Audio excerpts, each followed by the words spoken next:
ಸ್ನೇಹಿತರೆ ಎಲ್ರಿಗೂ ಕೂಡ ನಮಸ್ಕಾರ. ಸ್ನೇಹಿತರೆ, ತುಂಬಾ ಜನರು ನನಗೆ ಈ ಒಂದು ಏನು ರೈತರು ಏನಿದ್ದೀರಾ, ತುಂಬಾ ಜನರು ನನಗೆ ಕಮೆಂಟ್ ಮಾಡ್ತಾ ಇದ್ರಿ, ಸರ್ ಈ ಒಂದು ಟ್ರ್ಯಾಕ್ಟರ್ನ ಯಾವಾಗ ಕೊಡ್ತಾರೆ, ಒಂದು ಟ್ರ್ಯಾಕ್ಟರ್ನ ನಾವು ಈ ಒಂದು ಏನು ಸರ್ಕಾರದ ಒಂದು ಸಬ್ಸಿಡಿಯಲ್ಲಿ ತಗೋಬೇಕಂತ ಇದೀವಿ, ಈ ಒಂದು ಟ್ರ್ಯಾಕ್ಟರ್ನ ಯಾವಾಗ ಕೊಡ್ತಾರೆ, ನಮ್ಗೆ ಒಂದು ಸಬ್ಸಿಡಿಯಲ್ಲಿ ಯಾವ ರೀತಿಯಾಗಿ ನಾವು ಅರ್ಜಿನ ಹಾಕ್ಬೇಕಂತ ತುಂಬಾ ಜನರು ಕೇಳ್ತಾ ಇದ್ರಿ. ಓಕೆ ಸ್ನೇಹಿತರೆ, ಇವಾಗ ನೀವು ಟ್ರ್ಯಾಕ್ಟರ್ನ ಕೊಳ್ಳೋದಕ್ಕೆ ಒಂದು ಒಳ್ಳೆ ಅವಕಾಶನ ಕೊಟ್ಟಿದ್ದಾರೆ ಸರ್ಕಾರದಿಂದಾನೆ. ಯಾಕಂತಂದ್ರೆ ನಿಮ್ಗೆ ಒಂದು ಟ್ರ್ಯಾಕ್ಟರ್ನ ತಗೊಳ್ಳೋದಕ್ಕೆ ನಿಮ್ಗೆ 50% ವರೆಗೆ ಸಬ್ಸಿಡಿನ ಕೊಡ್ತಾ ಇದ್ದಾರೆ. ಈ ಒಂದು ಟ್ರ್ಯಾಕ್ಟರ್ನ ಯಾರೆಲ್ಲ ತಗೋಬೇಕಂತ ಅನ್ಕೊಂಡಿದ್ದಾರೆ ರೈತರು, ಅಂತವ್ರಿಗೆ ಬಹಳ ಒಂದು ಉಪಯುಕ್ತವಾದಂತ ಒಂದು ಯಂತ್ರ ಅಂತಾನೆ ಹೇಳ್ಬೋದು. ಅದನ್ನು ತಗೊಳ್ಳೋದಕ್ಕೆ ನಿಮ್ಗೆ 50% ವರೆಗೆ ನಿಮ್ಗೆ ಸಬ್ಸಿಡಿನ ಕೂಡ ಕೊಡ್ತಾ ಇದ್ದಾರೆ.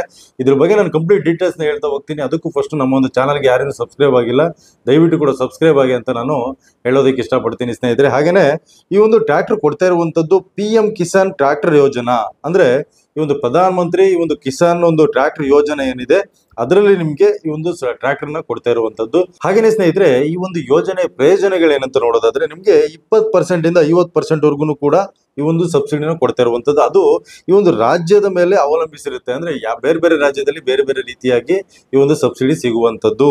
ಅದೇ ರೀತಿಯಾಗಿ ಈ ಒಂದು ಹಣಕಾಸಿನ ನೆರವು ಆರ್ಥಿಕವಾಗಿ ದುರ್ಬಲವಾದ ರೈತರಿಗೆ ವಿಶೇಷವಾಗಿ ನೆರವಾಗ್ತಿರುವಂತದ್ದು. ಈ ಒಂದು ಸರ್ಕಾರದಿಂದ ಟ್ರ್ಯಾಕ್ಟರ್ನ ತಗೊಳ್ಳೋದಿಕ್ಕೆ ನಿಮ್ಗೆ ಈ ಒಂದು ಸಬ್ಸಿಡಿನ ಕೂಡ ಕೊಡ್ತಾ ಇರುವಂತದ್ದು. ಅದೇ ರೀತಿಯಾಗಿ ಬ್ಯಾಂಕಲ್ಲಿ ಬೇಕಾದ್ರೂ ನೀವು ಉಳಿದಂತ ಹಣಕ್ಕೆ ಸಾಲನು ಕೂಡ ಮಾಡಬಹುದು. ಹಾಗೇನೆ ಈ ಒಂದು ಬ್ರ್ಯಾಂಡ್ಗಳು ಯಾವ್ದು ಅಂತ ನೋಡೋದಾದ್ರೆ ಈ ಒಂದು ಮಹೇಂದ್ರ ಆಗಿರ್ಬೋದು, ಜಾಂಡಿಯರ್ ಆಗಿರ್ಬೋದು, ಸೊನಾಲಿಕಾ, ಸ್ವರಾಜ್ ಆಗಿರ್ಬೋದು, ಮತ್ತೆ ಟಾಫೆ, ಎಸ್ಕಾರ್ಟು, ಇಷ್ಟರಲ್ಲಿ ಈ ಒಂದು ಬ್ರ್ಯಾಂಡ್ ಅಲ್ಲಿ ನೀವು ಈ ಒಂದು ಟ್ರ್ಯಾಕ್ಟರ್ಗಳನ್ನ ತಗೋಬೇಕಾಗುತ್ತೆ.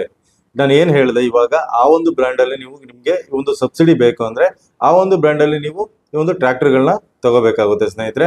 ಅದರಲ್ಲಿ ನಿಮ್ಗೆ 50% ವರೆಗೂ ಸಬ್ಸಿಡಿನ ಕೊಡ್ತಾರೆ. ಇನ್ನು ಉಳಿದಂತ ಹಣನ ನೀವು ಬ್ಯಾಂಕ್ಗಳ ಒಂದು ಸಾಲನೂ ಕೂಡ ಮಾಡಬೇಕಾಗುತ್ತೆ. ಈ ಒಂದು ಬ್ಯಾಂಕ್ಗಳು ಈ ಒಂದು ಸಹಕಾರ ಸಂಘಗಳೇನಿದಾವೆ ಅಲ್ಲಿ ಕೂಡ ಎಲ್ಲಿ ಸುಲಭವಾಗಿ ಲೋನ್ ಸಿಗ್ತವೆ ಅಲ್ಲಿ ನೀವು ಲೋನ್ಗಳನ್ನ ಮಾಡಿ ಇನ್ನು ಉಳಿದಂತ ಹಣನ ಕಟ್ಟಿ ಅದಾದ ನಂತರದಲ್ಲಿ ನೀವು ಟ್ರ್ಯಾಕ್ಟರ್ಗಳನ್ನ ತಗೋಬಹುದು. ಅದೇ ರೀತಿಯಾಗಿ ಸ್ನೇಹಿತರೆ, ಇದಕ್ಕೆ ಎಲ್ಲಿ ಅರ್ಜಿ ಹಾಕ್ಬೇಕಾಗುತ್ತೆ ಅಂತ ನೋಡೋದಾದ್ರೆ ನೀವು ಈ ಒಂದು CSC ಕೇಂದ್ರಗಳೇನಿರ್ತವೆ ಅಲ್ಲಿ ಕೂಡ ಅರ್ಜಿನ ಹಾಕ್ಬೇಕಾಗುತ್ತೆ. ನೀವು ಈ ಒಂದು CSC ಕೇಂದ್ರಗಳಲ್ಲಿ ಈ ಒಂದು ಟ್ರ್ಯಾಕ್ಟರ್ಗೆ ನಾವು ಅರ್ಜಿ ಹಾಕ್ತೀವಿ ಅಂತ ಹೇಳಿದ್ರೆ ಅಲ್ಲಿ ಕೂಡ ಅರ್ಜಿನ ಹಾಕ್ಬಹುದು, ಅಲ್ಲಿ ಕೂಡ ಅರ್ಜಿನ ಹಾಕ್ಬೇಕಾಗುತ್ತೆ. ಅಥವಾ ನೀವೇನಾದ್ರೂ ಕೂಡ ಆನ್ಲೈನ್ ಅಲ್ಲಿ ಅರ್ಜಿನ ಹಾಕ್ತೀನಿ ಅನ್ನೋದಾದ್ರೆ ಆನ್ಲೈನ್ ಅಲ್ಲಿ ನಾನು ಮನೆಯಲ್ಲೇ ಕೂತು ಅರ್ಜಿನ ಹಾಕ್ತೀನಿ ಅಂದ್ರೆ ನಿಮ್ಗೆ ಅದರ ಒಂದು ಲಿಂಕ್ ಕೂಡ ನಾನು ಡಿಸ್ಕ್ರಿಪ್ಷನ್ ಅಲ್ಲಿ ಹಾಕಿರ್ತೀನಿ ಅಥವಾ ಫಸ್ಟ್ ಕಮೆಂಟ್ ಅಲ್ಲಿ ಹಾಕಿರ್ತೀನಿ. ನೀವು ಅಲ್ಲಿ ಹೋಗಿ ಚೆಕ್ ಮಾಡಿ ನೀವು ಅಪ್ಲಿಕೇಶನ್ ಹಾಕ್ಬೋದು. ಅಥವಾ ಬೆಸ್ಟ್ ಅಂತಂದ್ರೆ ನಿಮ್ಗೆ CSC ಕೇಂದ್ರಗಳಲ್ಲಿ ಹೋಗಿ ಹಾಕೋದು ಬೆಸ್ಟ್ ಅಂತ ನಾನು ಹೇಳೋದಕ್ಕೆ ಇಷ್ಟಪಡ್ತೀನಿ. ಹಾಗೇನೆ ನಿಮ್ಗೆ ಏನೆಲ್ಲ ಅರ್ಹತೆಗಳು ಬೇಕಾಗುತ್ತೆ, ಇದಕ್ಕೆ ಅರ್ಜಿ ಹಾಕೋದಕ್ಕೆ ಏನೆಲ್ಲ ಅರ್ಹತೆಗಳು ಬೇಕಾಗುತ್ತೆ ಅಂತ ನೋಡೋದಾದ್ರೆ ಈ ಒಂದು ಭಾರತೀಯ ನಾಗರಿಕರಾಗಿರ್ಬೇಕಾಗುತ್ತೆ. ವಯಸ್ಸು 18 ವರ್ಷದಿಂದ 60 ವರ್ಷದ ಒಳಗಡೆ ಇರಬೇಕಾಗುತ್ತೆ ನಿಮ್ಮ ಒಂದು ವಯಸ್ಸು. ಅದೇ ರೀತಿಯಾಗಿ ಕೃಷಿ ಭೂಮಿ ಹೊಂದಿರಬೇಕಾಗುತ್ತೆ.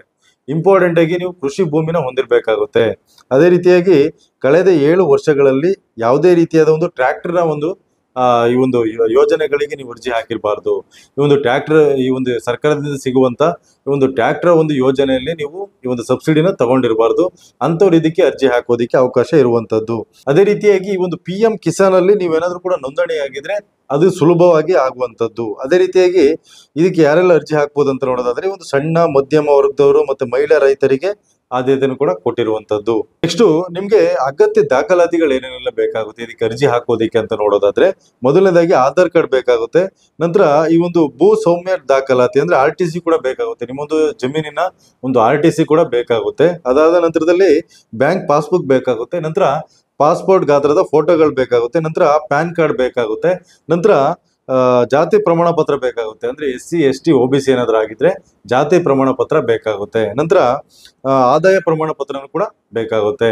ನಂತರ ಈ ಒಂದು ರೈತರ ಒಂದು ID ಏನಾದ್ರೂ ಇದ್ರೆ ಅಂದ್ರೆ ಕಿಸಾನ್ ಅಲ್ಲಿ ನೀವೇನಾದ್ರೂ ಕೂಡ PM ಕಿಸಾನ್ ಏನಾದ್ರೂ ಕೂಡ ನೋಂದಣಿ ಆಗಿದ್ರೆ ಅದರ ಒಂದು ID ಇದ್ರೆ ಅದು ಕೂಡ ಬೇಕಾಗುತ್ತೆ. ನಂತರ ಆಧಾರ್ಗೆ ಲಿಂಕ್ ಮಾಡಿದ ಮೊಬೈಲ್ ಸಂಖ್ಯೆ ಬೇಕಾಗುತ್ತೆ. ನೀವು ಆಧಾರ್ ಕಾರ್ಡಿಗೆ ಲಿಂಕ್ ಮಾಡಿದಂತ ಒಂದು ಮೊಬೈಲ್ ನಂಬರ್ ಕೂಡ ಬೇಕಾಗುತ್ತೆ. ಸಬ್ಸಿಡಿಯ ಒಂದು ವಿವರಗಳನ್ನ ನೋಡೋದಾದ್ರೆ ಈ ಒಂದು ಸಾಮಾನ್ಯ ವರ್ಗದವರಿಗೆ 20% ಇಂದ 30% ವರೆಗೆ ಸಬ್ಸಿಡಿ ಸಿಗುವಂತದ್ದು.